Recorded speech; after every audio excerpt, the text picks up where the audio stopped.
Ternyata semua orang mempunyai kesempatan untuk menjadi kaya.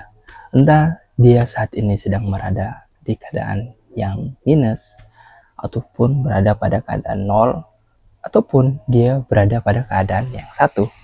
Apa sih maksudnya? Adalah ya titik memulai menjadi kaya. Titik memulai untuk berusaha seseorang untuk menjadi kaya. Semua orang bisa menjadi kaya, ataupun bisa menjadi orang yang lebih sejahtera, menjadi orang yang lebih baik lagi dari yang sebelumnya dia melarat. Berikutnya dia bisa menjadi orang yang lebih sejahtera dan mempunyai apa yang dia inginkan. Tetapi dia harus perlu untuk mengetahui hal-hal yang dimana ketika dia sedang berusaha, sedang pengen mencapai apa yang inginkan, dia harus mengerti polanya. Pola-pola seperti apa? Yang dimaksud di sini adalah jangan melakukan ini, jangan melakukan itu. Lakukan ini dan lakukan itu. Ya, dalam satu buku yang aku dapati di The Richest Man in Babylonia, orang terkaya di Babylonia, yang dituliskan oleh George S. Clason. Di sini aku sudah membacanya, sudah sampai setengah, dan ya, aku mendapati beberapa hal yang memang ternyata begini ya, sehingga di Babylonia sana banyak orang yang bisa menjadi kaya karena mereka mempunyai yang namanya pedoman-pedoman. Sebuah pedoman-pedoman yang telah dilakukan orang sebelumnya, dan sehingga kemudian dia ajarkan pada orang-orang yang pengen menjadi seperti dia juga. Nah, dia mengajarkan di sana karena dengan melalui pengalamannya. Dia melakukan tersebut juga dari arahan seorang raja di sana. Raja di sana pengen para penduduk-penduduknya tuh menjadi kaya, dan pada akhirnya bisa membantu kesejahteraan yang ada pada penduduknya. Membangun juga kehidupan di sana lebih baik lagi, infrastrukturnya dan sebagainya. Tentu demi bangsa yang dia cintai agar bisa lebih baik lagi. Nah, sehingga raja pun melihat siapa nih sih orang terkaya di sana yang dia mempunyai track record yang bisa membawa dia menjadi kaya tersebut, bukan dari hasil warisan ataupun dari hasil apapun, tapi dari hasil usahanya. Nah, di situ aku membaca ada beberapa pesan, beberapa kebijaksanaan yang diajarkan pada para penduduk yang ada di sana, dan ya, pada akhirnya mereka menjadi seperti dia dengan mengikuti pedoman yang telah diajarkan. Dari murid 100 menjadi 1000 pun jadi banyak sekali. Ya, di sini ada yang namanya arkad. Aku di sini coba singkat saja apa yang diajarkan. Di sini ada yang namanya arkad. Dia adalah seorang yang kaya di sana, dan dia yang mengajarkan para penduduk-penduduk yang di sana atas perintah raja. Arkad tersebut memberikan arahan cara bagaimana mereka bisa menjadi kaya.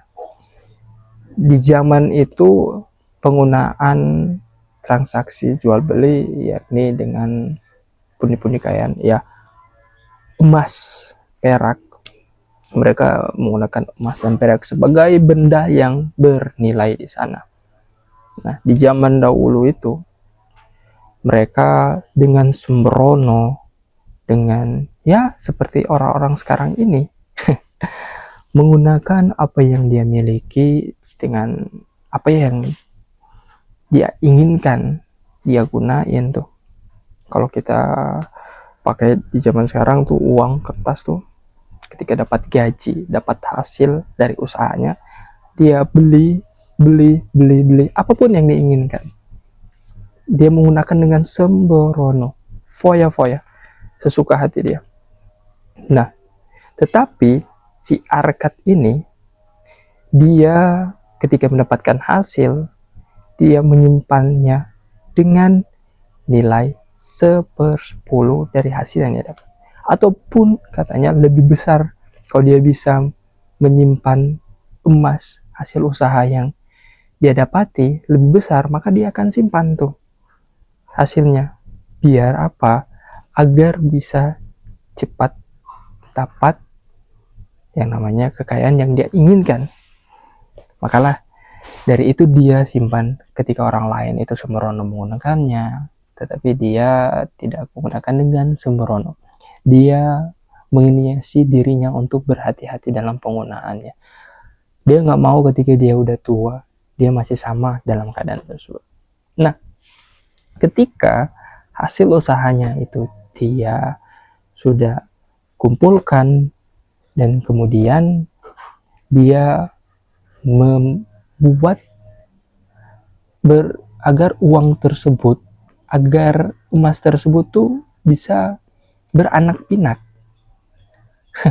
Bagaimana maksudnya bisa beranak pinak dari emas-emas tersebut? Ternyata dia berinvestasi pada orang-orang yang memiliki usaha.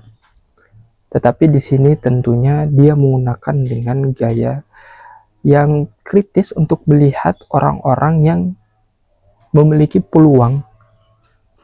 Hartanya ini bisa berlipat ganda. Hartanya ini bisa bertambah bukan berkurang. Sehingga harus dengan hati-hati dalam memilih tempat untuk melipat gandakan uangnya. Tentu dengan berinvestasi. Dengan berinvestasi yang tepat, bukan asal saja dalam berinvestasi. Si Arkad memulainya dengan hal tersebut.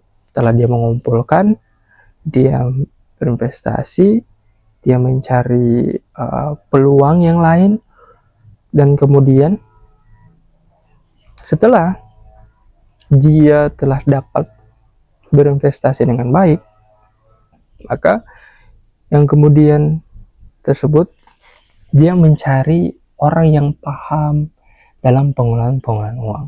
Dia belajarlah kalau mau dikata. Dia mencari orang-orang yang paham soal dunia ekonomi, dunia usaha. Dia mencari untuk belajar. Sembari dengan dia tadi telah berinvestasi. Dengan hati-hati, dengan ketekunannya, dengan prosesnya, akhirnya dia menjadi orang yang terkaya di sana. Dan ya, hal tersebut juga dia turunkan pada anaknya dengan ajaran tersebut. Anaknya tuh bisa mewarisi kekayaannya, tetapi dia mempunyai syarat bahwa untuk bisa mewarisi apa yang dia miliki, tidak semerta-merta bakalan dia kasih seperti itu. Tetapi dia harus melewati sebuah syarat atau proses untuk dia biar dapat warisannya. Arkad pun membuat anaknya ini pergi di sebuah tempat, disuruh untuk berkelana, disuruh cari penghidupan. Tetapi tentu ayahnya kasih bekal. Dia kasih bekal emas, dia juga kasih bekal kuda, dia kasih bekal budak yang bisa mengurusinya. Dan satu hal yang paling penting, dia memberikan satu batu yang ditulis di situ sebuah kebijaksanaannya yang bisa mengantarkan dia menjadi kaya. Nah, dalam perjalanan itu anaknya nih, kalau nggak salah namanya adalah